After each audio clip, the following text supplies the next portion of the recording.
Good afternoon, everyone. My name is Angela Durden, and you are watching The Constrained View. I have a guest on today that I met at a writer's luncheon that Noel Greasy and I, who are both writers and publishers, put together some years back, 2009 or 2008, something like that. And then as time went on, I was getting divorced and said as much to Mary. And she said, well, then you need to go out dancing. So, Mary, I want to thank you so much for um, introducing me to social dancing. And I'm sorry I've got a frog in my throat. I shall try to move on from it. But sh because of her, she introduced me to people who they taught me how to dance Zydeco and East Coast swing and some ballroom stuff. And then I just had fun after that. It was really great. So let me tell you, just this is my hint from Dr. Durden today. Divorce is traumatic, but social dancing is better, faster, and cheaper than regular therapy. So I suggest if anybody's in the mully grumps, they can try that. Well, let me tell you, at the same time I was going through a divorce, though, Mary was going through some really hard times with her career as a professor. I'm going to let you tell that story right now about how the Dissident Prof came to be. Well, thank you, Angela. Those are great memories. I mean, it was a long time ago, and that's back when I was working in the salt mines, grading hundreds of papers every week and trudging off to Clayton State College, I think, at the time. And I had also started teaching at Emory. So, the typical adjunct lifestyle is you go from one campus to another and, try to keep body and soul together. And anyway, the Clayton State job is something I lost. I'm pretty sure because I heard that they wanted to hire me full time until I had a reader of mine, a fan, inform me that he had contacted the department chair about this great article I'd written for Town Hall. Oh, I no. said, oh Oh. no.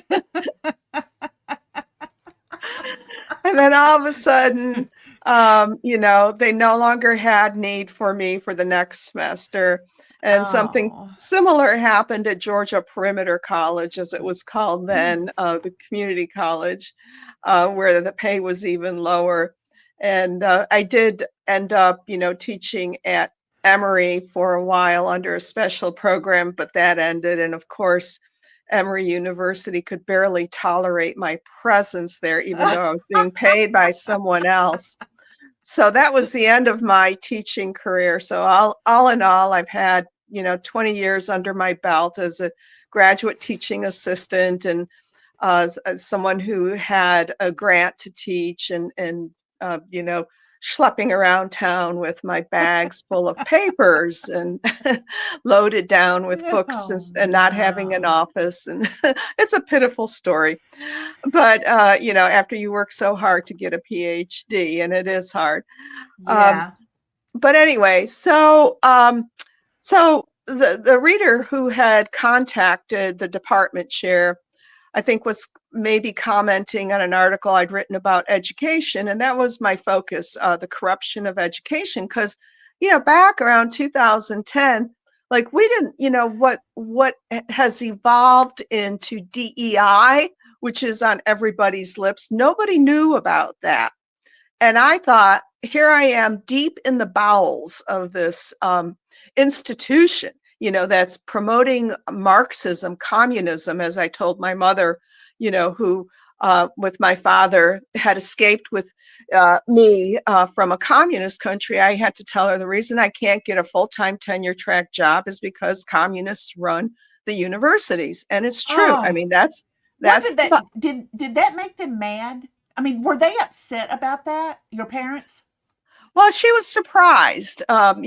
She couldn't understand it. I mean, to them, even even the idea of a college was something foreign. It's like you go to college if you're going to be a doctor or something. They couldn't Oh, understand the concept of a professor, and she thought I should just teach at the K through 12 level, and it doesn't matter what you teach or what you do.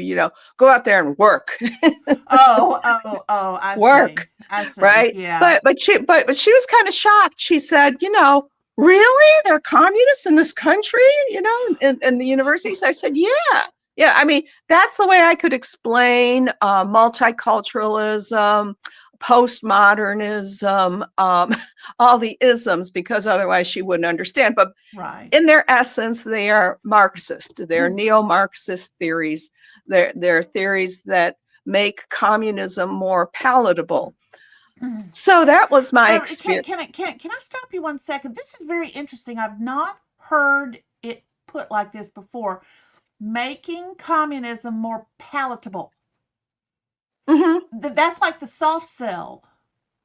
They're Yes. soft selling it so that you'll take it in, and the next thing you know, they got you in prison or fired. Well, yeah, it's I mean, a lot of the academics, did at their conferences say Marxism and quote Marxist theorists. But if you're going to push it into the schools, you give it a nice sounding name like multiculturalism. Oh And yeah. and who's against multiculturalism, right? Are you an intolerant bigot? So, so that's their Yeah. strategy. And really, and I thought, well, the folks have to know about this. Here I am. I'm working among these people. Most of them hate me, but I know what they're doing, and I need to alert the public. I mean, thinking about it, I was far ahead of my time, and if people had listened to me, we we wouldn't have had DEI in the military and military academies and Coca-Cola and every, business that you can Well, think of. well, see, Mary, I know that on the radio and in a lot of other podcasts that don't play on the radio or TV, that they get a lot of people who are way up in the government or in the various other whatevers too, and they interview them, and they tell about, oh, blah blah blah blah blah. I saw it coming a long time ago, wrote a book about it,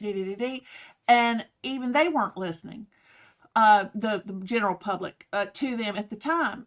And yet they were not the only ones sounding the alarm. People like you, just a regular person, were sounding the alarm and were being punished for it. And that's the kind of thing I want to focus on in the constrained view, is these people who aren't in the stratosphere of finance and government and all this stuff, but who are down here slogging it away daily in the streets, because everybody thinks, well, Trump's in office now and he's going to make it all better. He'll fight our fight. He's only going to be there for a certain period of time. Mm-hmm. And it's still going to be down to the likes of you and me, people in the street, in our little communities, speaking up and bringing back this common sense notions of what humanity has been like for thousands of years that has worked. And that's why, I know people are like, well, why do you want to interview me? Because you're one of the little people that from which success of a thing grows, because you from the top down in an organization, government, it doesn't matter. That's where the failure is, from the top down. Success is from the bottom up, and if they can corrupt the bottom, then they've won. And yet we've got people like you and me and some others that are in our daily lives at the bottom going, yeah, no, no, we're going to have to do this. So when did you start Dissident, Prof? Yeah, so I'm teaching and I'm writing these articles, and I started an email list and sending out these articles to people, who want to keep up with what I'm writing about. And some fellow from Washington State sent a check for $500 to my post office box for my Oh. work. And I thought, wow, isn't this nice? He doesn't know me. He's just a reader. And I thought, wow, I'd like to get more checks like that so I can keep doing this, right? And I thought, well, maybe I should set up a nonprofit so people will have the incentive to donate. Well, my timing was a little off because that's when Obama was in office. And I, like a good little Catholic girl, I did everything right. The packet of the IRS forms is, almost a half-inch thick. You have to hire an accountant. People said you could do it yourself. I mean, I just got, to halfway down page 1, and I thought, no, I can't do this, and I want to make sure everything's right. Oh, Right. and I had also gotten another grant for $10,000 to get this started from an unnamed source. So, I spent over $1,000 of that money on the accountant, and they back then charged $850 just to file. That's what I had to pay the IRS. And for all my efforts, what I got was stonewalling. And so a process that should have taken 3 months took about 2 years. And so I know I've had firsthand experience of what government can do when it wants to repress you. I mean, I haven't certainly had the horrendous experience of the people who went, to Trump's rally on January 6th and spent like 4 years in the gulag there in Washington, D.C. But I know what the gulag. It was the gulag. Yeah. And it's unimaginable. I mean, if my mother were still alive and I were to tell her that, she would be shocked. She'd say, the United States of America, where we fled to, for freedom, to get away from communism. So eventually, but I did get the status. So it is a 501c3 nonprofit. But in the interim, what they do, it's really a demoralization campaign. I mean, Obama did it in order to silence the Tea Party, which I consider myself to have been part of the movement of, because when I was teaching, I was speaking to a lot of Tea Party groups and saying, hey, listen, this is what's going on at at the state school that your tax dollars are supporting. Call your legislator, tell them this English professor at Kennesaw State is putting on this Marxist literature conference. Complain. It's your money. It's hard to get people motivated and to get them to see exactly what's going on. And you really do need a lot of money to organize people. I mean, one person, it was an exhausting experience. But, after 2 years, and you're calling the IRS, being put on hold for 90 minutes, and then you say, well, where's my application? What's the status of my application? Well, there's an error. What is the error? We can't tell you. When will you tell? Whoa, they couldn't tell you? No, for the longest time. And so when you have a nonprofit, you have to have someone call who's an officer. Of course, you have to set up a board of directors, write your bylaws, do all that stuff. I mean, it's just hours and hours of painstaking work. So it's stalling, and then they'd say, well, you have to call the Cincinnati office. So that was a place that was notorious. People like me got stuck in Cincinnati. I know. I heard about that. They were horrible. Yeah. I like that city, but I will always have that association.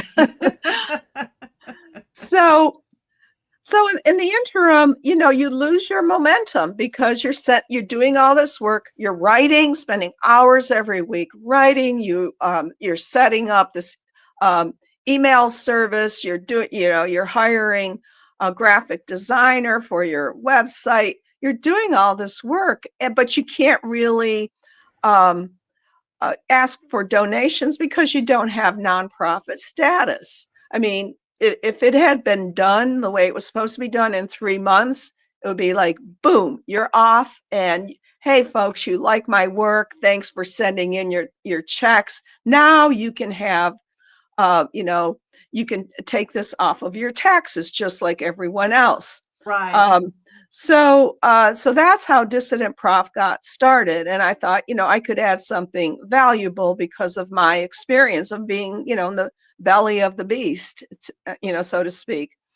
So that was my experience, with starting my nonprofit. And of course, now it's taken off. And I look at Christopher Rufo, this young guy. I don't know if he's ever taught, but someone must have put up the money behind him to do all his investigations, because it takes a lot of time to do all this, and it takes money, and you have to eat. So, but I'm glad he's doing it. Pay the bills. Yeah, keep the lights on. Yeah, that's right. I know. That's right. I know. It's one thing I like about Substack, where this will be premiering this video, is that people can. I offer subscriptions. I don't need to be a 501c3 to offer a subscription, and they can pay me a certain amount of money per month or per year or whatever they want as a one-time thing, because they appreciate what they're getting. And so that I think has been a big, huge help for a lot of people who are doing investigative type work, um, and already have a big readership, but they were getting stymied where they were, so they just moved their readership over, and now they're able to make some money from that. Now, granted, I didn't have a huge readership, but my readership is growing, and adding the podcast has really helped too, because I could take this interview and put it down in writing, and it's not going to have near the impact as a face-to-face, where we can see the emotions of you as you're telling your story. So it really connects with people a lot. So I'm happy that technology is moving forward, like that a lot, and that's I'm glad to be able to be interviewing you uh, on this type of technology. I mean, this wouldn't have been 2 years ago. This would not have been possible for me. The price was prohibitive, and now it's down to where I go. You know what? I think I can. I think I can handle the price of this thing, because it will have such a huge impact. But you've got the Dissident Prof website. Is it dissidentprof.org? No, it's dissidentprof.com. .com. Well, I've got it all in my show notes somewhere, that I'm going to be, by the way, for those viewing, there will be below the video is all the show notes, and it'll have all the links to all your stuff. So I know that one of the things that you wanted to help do with the Dissident Prof and with the other books that you're doing is that you want to resist the re-education of America by continuing to post articles, offer talks, and publish guidebooks. That still is what you're trying to do. Of course, you've added book author to that, on well-researched topics, which, by the way, those are linked in the show notes too. They will be. You also wanted to be able to continue keeping people up to date on the latest efforts to re-educate Americans through K through 12 and university education. Let's see. You want to support and publish more research and writing by adjunct college instructors, and publish other reports and guidebooks and that sort of thing about what's going on the campuses. So this is what Dissident Prof is all about. It's still a going concern. I assume, right, Mary? It's still a Um, 501c3. yes, it is. I'm in good standing with the IRS. Ah, um, yay! the agents have. I managed to avoid the agents during the Biden presidency. I'm sure they would have been able to find something. I don't know what, Well, they but were all at home working from home, remember, and that means they had a second job doing something somewhere else, and nobody was answering the phone. yeah, but they were training all those, really fit young people with the guns to. Yeah, Boy, did we miss a bullet with that, man. I know, I know. Well, look, Yeah. I want to tell you, the readers. I'm holding up a book, Debunking Howard Zinn by Mary Grabar. Now, the reason I'm bringing this up is because I have been remiss. Every time you come down, I forget to get it, bring it to you, and have you autograph it to moi. So just please help me remember that the next time you're down here in Georgia. Um, I want to tell everybody the quality of her research is top notch. And on the back of her book are praise, as they say, recommendations. David Horowitz is the uh, founder of Students for Academic Freedom. That's right in your wheelhouse there, Mary. And the Hmm. David Horowitz Freedom Center. He's written a lot. Y'all have all heard of David Horowitz. If you haven't, you need to. He writes, I'm going to read some of this. Don't blush too hard. It's about time someone published a comprehensive answer to Howard Zinn. Howard Zinn, tell us briefly. Howard Zinn is a rabid Marxist, is he not? Yes, he died in 2010. He was born in 1922. And there is good evidence that for several years he was a member of the Communist Party USA in the late 40s until about 1952 or 1953. Uh huh. Um, that's according to the analysis of his FBI file by someone who is an ex-communist whom I know. So yes, and so what he did was he got his PhD in history from Columbia and used that to spread his Marxist ideology.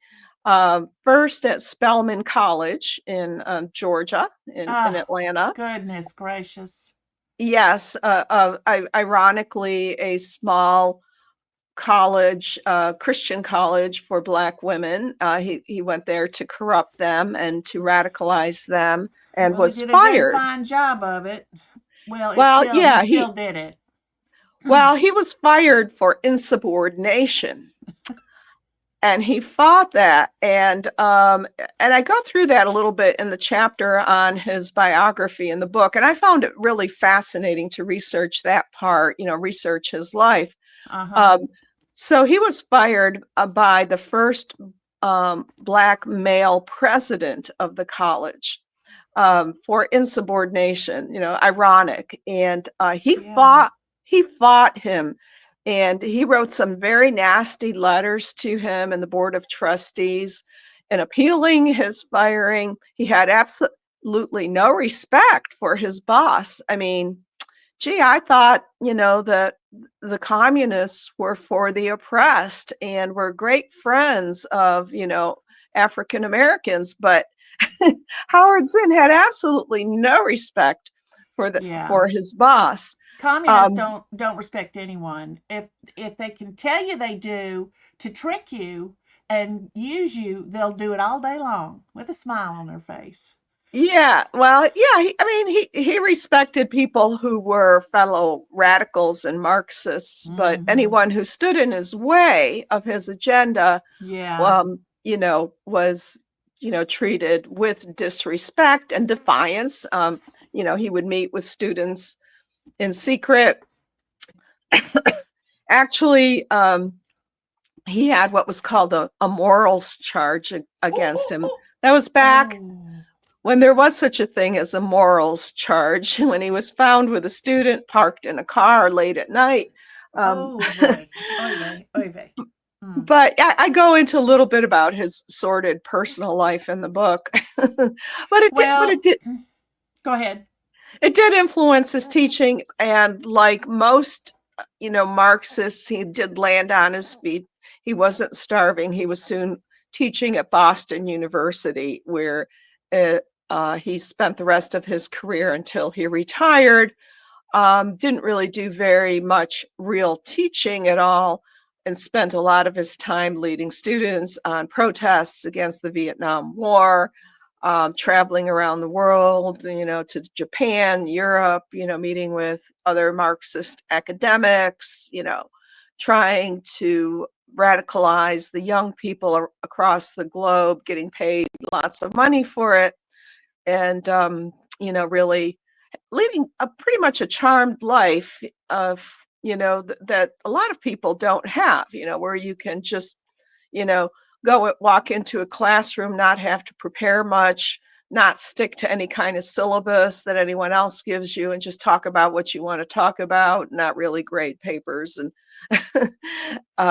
just have a platform for your views. Right. Uh, it, Howard Zinn wrote, is still selling today, A People's Yes. History of the United States, which is the Mein Kampf of the Hate America Left.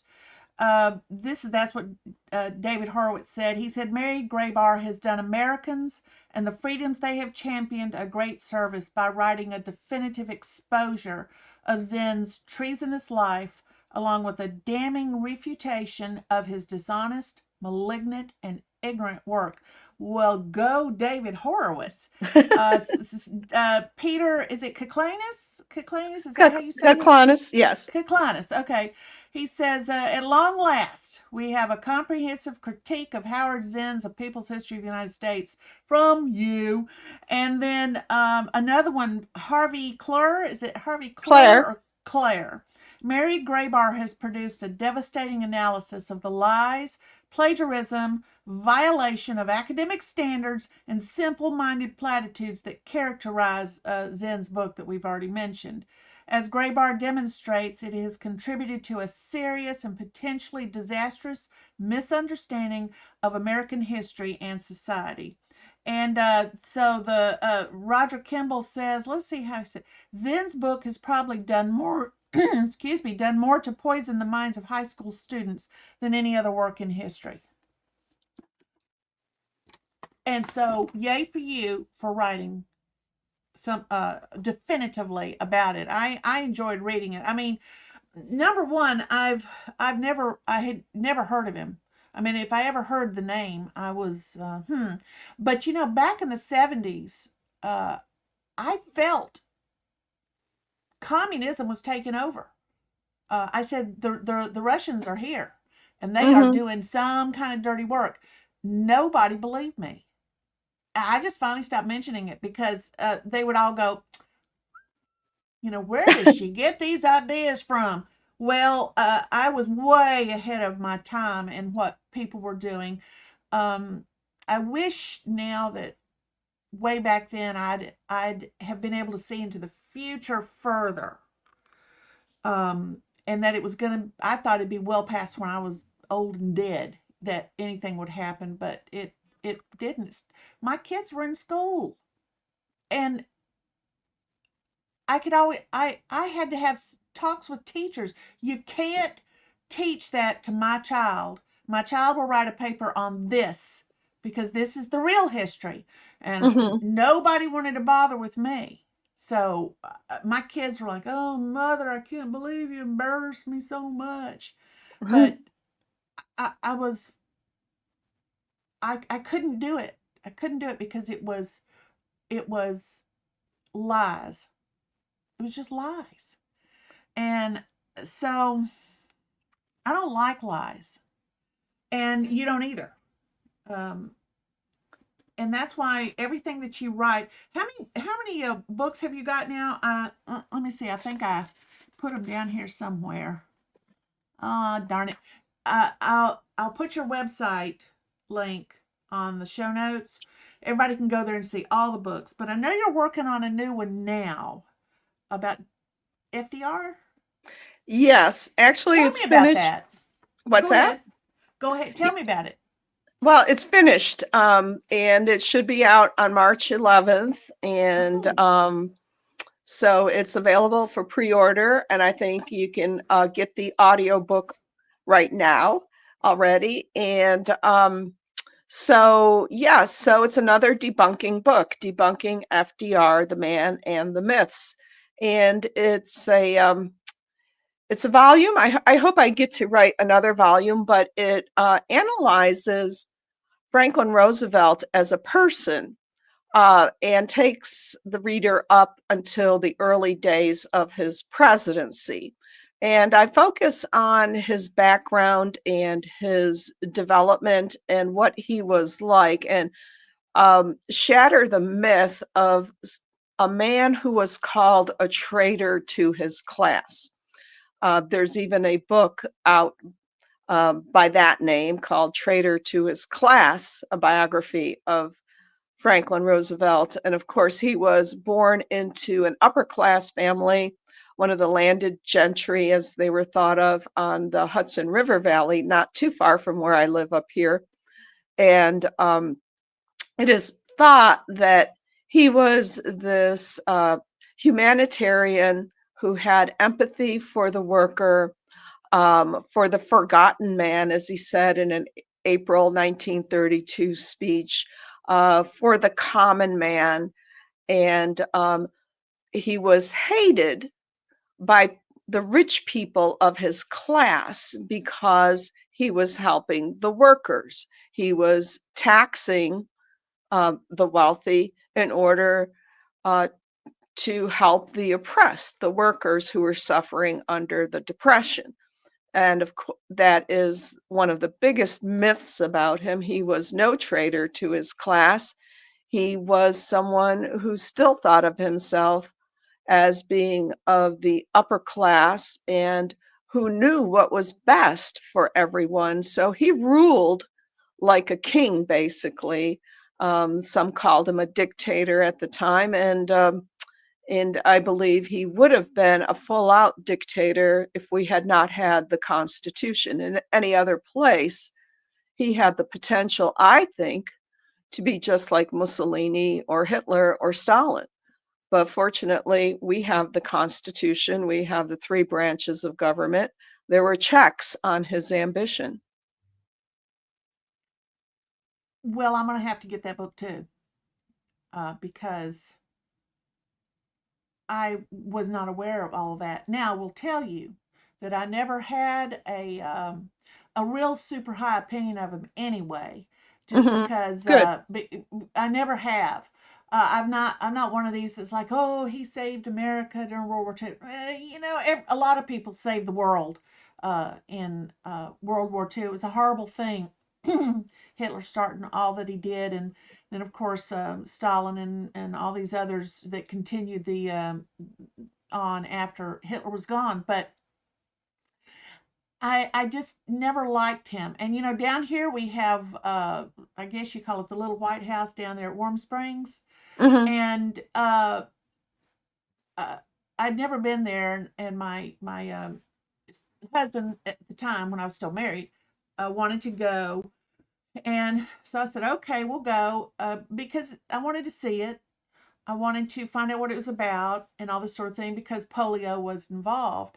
Well, I get down there and there's this uh, movie that you watch by way of introduction to everything. And to watch that movie, the man was a saint who could walk across water. And I said, okay, so he did some good things. I'm not saying he didn't, but does nobody know about this, this, and this, and this? And I proceed, and my husband was like, would you please just drop it? And I thought, well, okay, because obviously the marriage wasn't going to work. It was getting close to the end, I'll just tell you that. So there's no need talking about it with him. But I will be glad to get the definitive explanation of how it is he got into power, how he what his goals were, how he managed to, he had somebody doing some real good PR for him, obviously, so that all the good stuff would show up or they would spin it. But you know that really just shows you how far back people have been trying to destroy uh, the republic that upon which our country is based. You see what the Constitution and all that. Yeah, I quote or I analyze one of his speeches that he made in Troy, New York in 1912, I think it was. He was a young state senator. He was about to go off and join the Wilson administration as Assistant Secretary of the Navy, which was following in the footsteps of his fifth cousin, Teddy Roosevelt. And he made a speech in front of the People's Forum. And it was sort of a march through history. He gave them a little history lesson.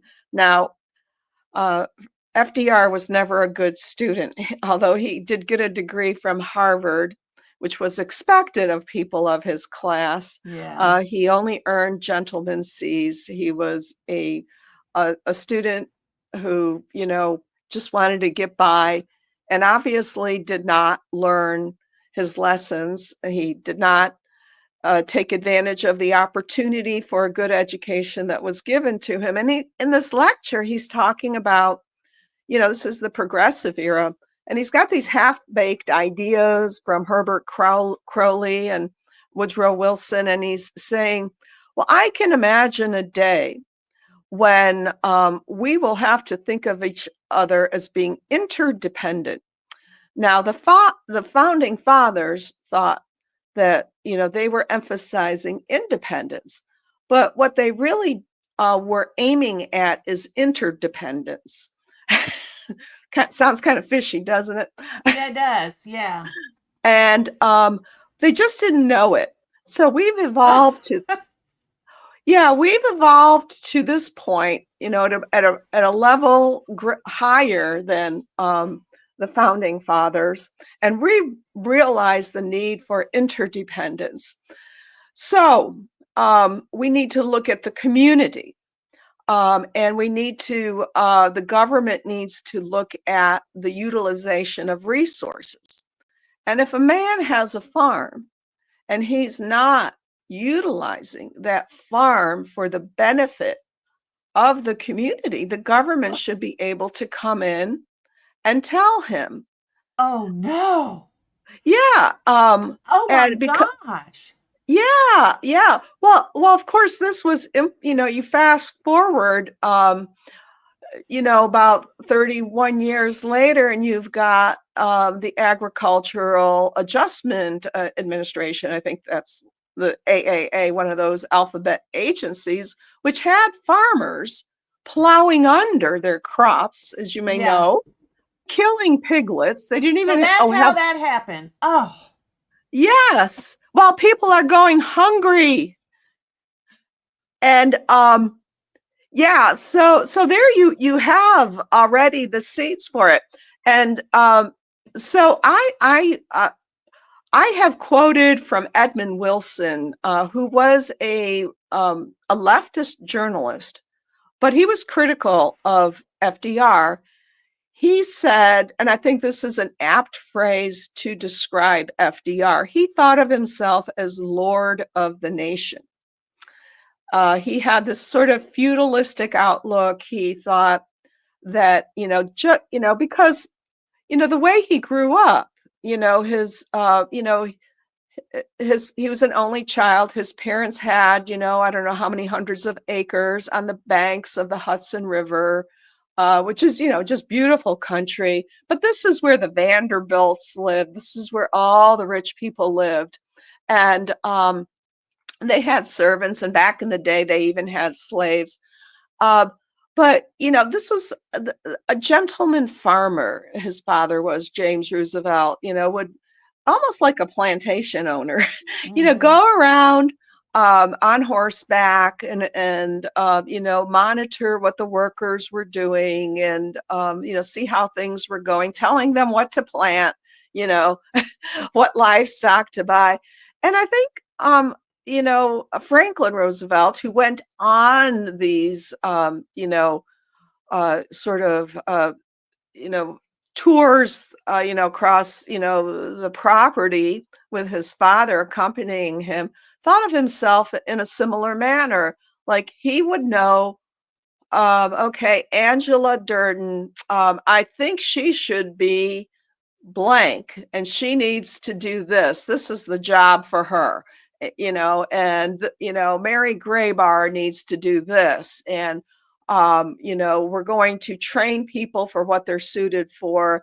And, this farmer, if he wants to let his fields go fallow, we're going to force him to plant corn or something there. Now, of course, 1912 was not the Depression where, the prices, had dropped to the point where farmers, were, it didn't pay to raise your crops because you're being paid so little and that was an after effect of World War One, because what had happened in World War One was that the farmers were incentivized to overproduce because they were feeding Europe. Europe was starving. So the prices dropped, and Franklin Roosevelt, feeling like he was lord of the nation by the time he came to the White House, felt that he, should order people to plow under, with this mistaken notion that scarcity would raise the prices. Well, it didn't. It just made people go hungry.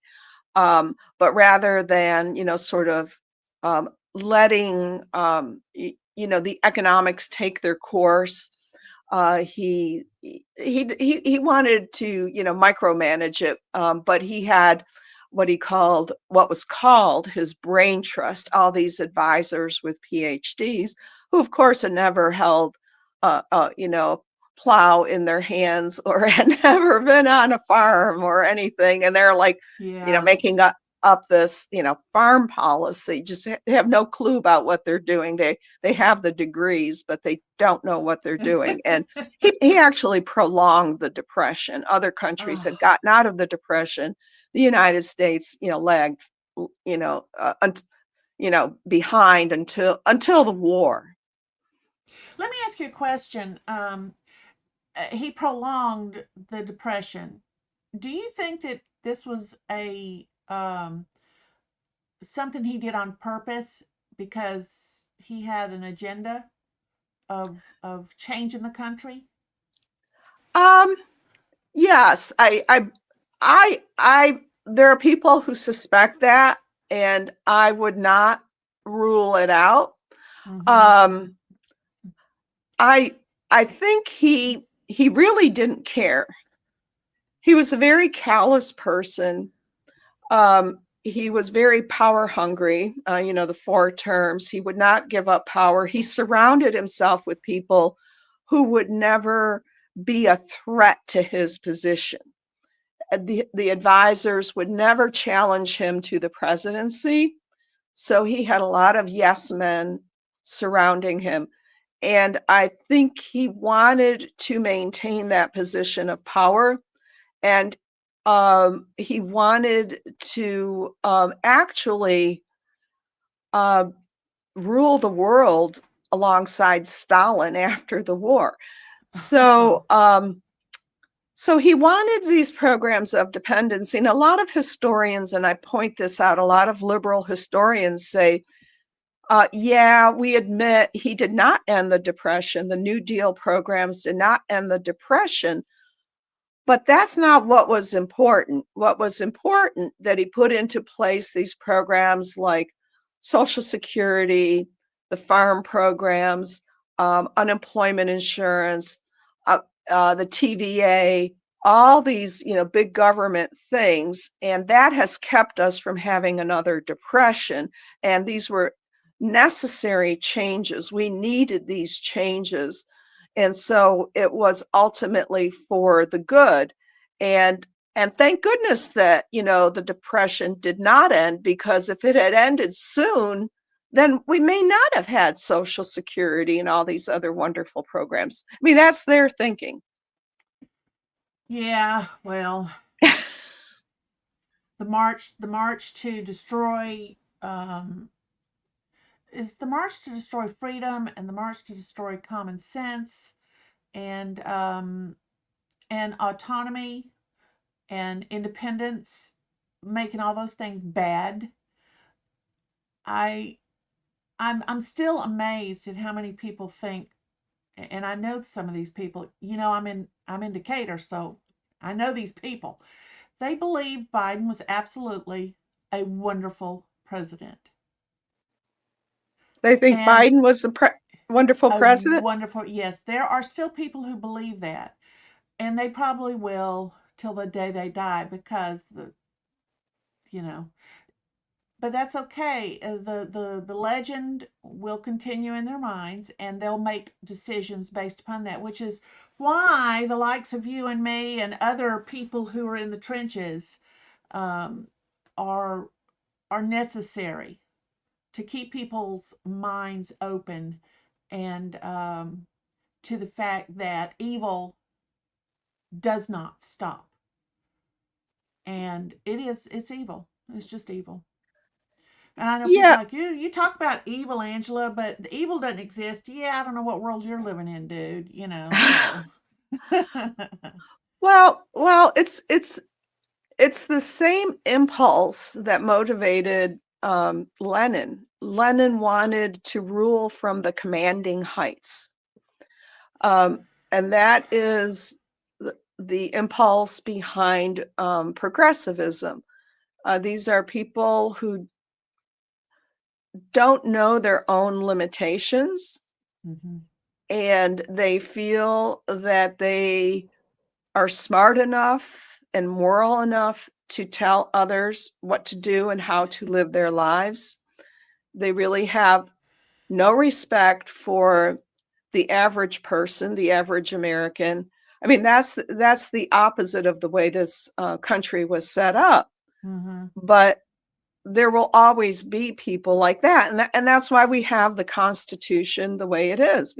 You need those checks on those people. You can't let them attain a position of power, because we've seen from history what happens when you do let someone be a dictator.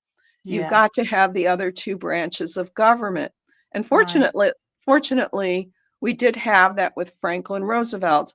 I think things would have been much worse if we didn't, because he was not someone who understood his own limitations or who had any sense of humility. So, a very dangerous man, in my opinion. Yeah. Other than his legs not working properly, I don't think he thought he had a limitation. You That's know. right. He didn't. And a lot of it comes from his upbringing. His sense of self-importance. He was doted on by his parents, especially his mother, who was also very snobbish and elitist Right. and domineering. And he only associated with people of his own class. Uh, you know, so when he would, he would have his governess take him, um, to Poughkeepsie, which was the town, to have his hair cut or something. He would not speak to the other children. I mean, it was just, Started way this, back then, did it? yeah, yeah. So, Wow. um, yeah, so it's an attitude that he retained, and it's something that's that we think of as you know going back to feudalism, and I don't even think that a prince would act that way, but Franklin Roosevelt did think of himself as being this kind of a prince who Right. what was someone who could uh, order the lower orders around. Um, So, Wow. Well, Mary, this has been a great conversation, and I really do appreciate you being here to um, tell us all about it and help us to understand. And those watching it, I'm glad you could join us also. And it'll go on Substack first, and then after that, I'll be putting it onto my YouTube channel under my podcast thing, so you can see it there if you want. Mary, I'll send you the links to both of these. Of course, you're tagged in on the Substack one. When it posts, you should get notification of it there too. okay. So, Mary, if you'll just hold on for 1 second, stay right where you are. I'm going to end the recording and say goodbye to everybody. And this has been The Constrained View. Thank you so very much for joining.